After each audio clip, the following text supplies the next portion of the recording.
अस्सलाम वालेकुम मोअज़्ज़ज़ नाज़रीन, आपका मेज़बान अज़हर सलीम आपकी खिदमत में हाजिर है और आप देख रहे हैं अपना प्यारा पाकिस्तान।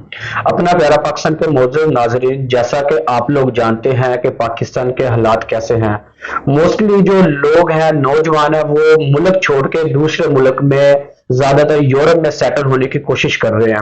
उसी सिलसिले में मैं असद भाई के पास गुजरांवाला में आया हुआ हूँ। इनसे इंफॉर्मेशन लेते हैं कि सर जी हमारे नौजवानों को कुछ बताएं कि वो कैसे आसान तरीके से अपना वीजा लगवा सकते हैं, क्योंकि बहुत सारे लोग इस वजह से परेशान है कि एजेंटों ने 10 लाख 15 लाख 20 लाख रुपए ले लिए हैं, बट हमारा अभी तक वीजा नहीं लगा। सालों साल गुजर जाते हैं, एजेंट टाइम पे टाइम देते रहते हैं। तो असद भाई के पास आए हैं, इंशाल्लाह आपको एक अच्छी इन्फॉर्मेशन देंगे।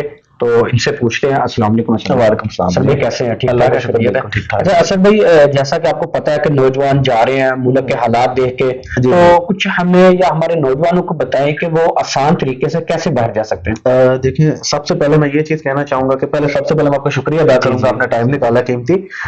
बात यह है कि जब आप बिल्कुल ये चीज से फेडअप हो जाते हैं ना कि आपने मुल्क छोड़ के जाना है, फिर आप अपना नफा नुकसान नहीं देखते, आप गलत रास्तों को भी इख्तियार करते हैं। ठीक है, कोई लोग इलीगल वे से टर्की से यूनान घुसने की कोशिश करते हैं, कोई लीबिया से जाने की कोशिश करता है, जैसे कि आपने देखा कि कश्ती डूबी या पीछे वाकई ऐसा हुआ है। और कुछ लोग एजेंटों के पास फंस जाते हैं। देखिए, और एजेंट जो होते हैं ना, आपकी मजबूरी का फायदा उठाते हैं। ठीक है, हकीकत है। आपको नहीं समझ लगती है, घर वालों को लोग बहुत ज्यादा मजबूर करते हैं कि जी हमें बाहर जाना, और लोग भी अपनी औलाद के हाथों तंग आके फैसला लेते हैं, एजेंटों के हाथ फंसते हैं। ठीक है, किसी भी कंट्री में दुनिया में, पाकिस्तान हो गई, इंडिया हो गया, इनके अलावा कोई भी ऐसा कंट्री नहीं है जहां पे ये डन बेस वाला चक्कर है। ठीक है। ठीक है, आप किसी अंग्रेज के पास जाएंगे, उसको पूछेंगे, वो कहेगा यार डन बेस वाला चक्कर क्या है। ठीक सही है, है। ऐसा भी कंसेप्ट नहीं होता है।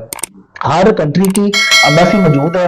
कुछ कंट्रीज की चले पाकिस्तान में एम्बेसीज नहीं है, लेकिन सारे कंट्रीज की जो मेन कंट्रीज हैं, शेंगन में जितने कंट्रीज हैं, ब्राजील हो गया, यूएसए हो गया, हर कंट्री की पाकिस्तान में एम्बेसी मौजूद है। और एम्बेसी का क्या काम होता है? वीजा देना होता है। ठीक है, बिल्कुल ऐसे ही। अब एक छोटी सी डॉक्यूमेंटेशन आपको चाहिए होती है। लाइक अगर आप जॉब कर रहे हैं, आपके पास जॉब के डॉक्यूमेंट्स होने चाहिए।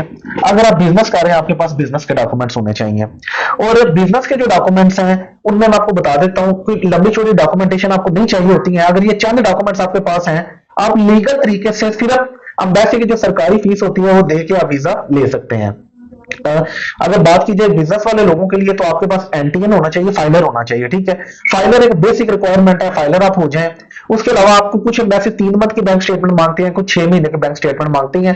टर्की हो गया, साउथ अफ्रीका हो गया, जापान हो गया, इन कंट्रीज के लिए आपको 3 महीने की स्टेटमेंट चाहिए। ठीक है, लेकिन शेंजन हो गया, शेंजन में कुछ कंट्रीज हैं वो मोस्टली 6 महीने की स्टेटमेंट लेते हैं। अब इसमें ट्रांजेक्शन होनी चाहिए, पैसे आ रहे हैं, पैसे जा रहे हैं। ये नहीं है कि आप एंड पे ला के बैलेंस रखते हो, आप हम वीजा अप्लाई कर लें, सडनली अमाउंट नहीं आनी चाहिए। केस को स्ट्रॉन्ग करने के लिए आप अपनी प्रॉपर्टी के डॉक्यूमेंट्स लगा सकते हैं, आपकी गाड़ी आपके नाम पे है वो लगा सकते हैं, चैम्बर ऑफ कॉमर्स का अगर आपके पास सर्टिफिकेट आप वो लगा सकते हैं अपने केस को स्ट्रॉन्ग करने के लिए। ठीक है, ये चीजें होगी बिजनेस वाले बंदों के लिए। अगर आप जॉब कर रहे हैं, जॉब पे आपको फिर सैलरी स्लिप चाहिए, जहां पे आप जॉब कर रहे हैं वहां से आपको एनओसी चाहिए, नो ऑब्जेक्शन सर्टिफिकेट, और आपको बैंक स्टेटमेंट चाहिए। कोशिश करें कि जो बैंक स्टेटमेंट है वो आपके अकाउंट में आए, उससे आपके ज्यादा चांसेस होते हैं। तो ये डॉक्यूमेंटेशन है एक वीजा अप्लाई करने के लिए। ये असल में ये वो डॉक्यूमेंट है, इन डॉक्यूमेंट को अगर कोई कस्टमर तैयार कर लेता है, वो चंद हजारों में वीजा लग सकता है उसका। हाँ, लाखों वाली बात नहीं है। अभी ये चीज है कि देखें, टर्की का जो वीजा है उसकी 58,000 एम्बेसी फीस है। ठीक है। स्पेन की 31,500 एम्बेसी फीस है। ये तकरीबन ये जो जेन्युइन फीस है, आप ये दे के वीजा अप्लाई कर सकते हैं। कंसल्टेंट हजरात जो एजेंट डन बेस पे काम करते हैं, वो करते ये है कि लाइक आपने अगर वीजा अप्लाई किया ना, आपके पास एनटीएन है, कहते हैं कोई मसला नहीं है, बैंक स्टेटमेंट में कोई मसला नहीं है अगर नहीं भी है। अब वो करते हैं क्या, किसी की बैंक स्टेटमेंट पकड़ी, आपका नाम चेंज किया, एनटीएन पे नाम चेंज किया, वीजा तो अप्लाई हो जाता है। सही है। अब 100 में से 99% बंदे वो हैं, अब वो वेरीफाई कर लेते हैं। अगर वो वेरीफाई करते हैं, आपको वीजा रिफ्यूज नहीं होगा, आपको बैन लगाएंगे। जब आप डन बेस पे वीजा अप्लाई करते हैं, या तो आपका वीजा लग जाता है या आपका वीजा बैन होना है आपने। ठीक है, लेकिन वीजा रिफ्यूजल वाले चांस नहीं होते। अगर लीगल तरीके से आपका वीजा रिफ्यूज भी होता है ना, मसला नहीं है, आप अगले दिन भी वीजा अप्लाई कर सकते हैं, क्योंकि लीगल तरीके से आपने वीजा अप्लाई किया था, जेन्युइन डॉक्यूमेंट्स पे, कल को फिर अप्लाई कर लेते हैं। ठीक है, तो ये एक बहुत बड़ा मसला होता है। मेरे पास ऐसे बंदे आए हैं, वो कहते हैं जी हमने 20 लाख रुपए डन बेस पे दिया था, ठीक है। तो वो बंदे ने हमें 20 लाख वापस कर दिया, हमारा वीजा रिफ्यूज हुआ। लेकिन उन्हें उनके जब मैंने बाद में देखा कि वो तो बैन हो गया था 10 साल के लिए। हकीकत का उनको पता तो जब बैन हो गया बंदा, तो आप लोग पैसों का तो आपको वक्त तो लगता है, मेरा नुकसान नहीं, आपकी तो जिंदगी बर्बाद होगी। जिंदगी बर्बाद होगी। 5 आई कॉन्ट्रैक्ट है यूएसए, यूके, कनाडा, ऑस्ट्रेलिया और न्यूजीलैंड, ये पांचों इमिग्रेशन हिस्ट्री आपस में शेयर करते हैं। अगर आप यूके से 10 साल के लिए बैन हो गए, मतलब आप बाकी कंट्री से भी बैन हो गए।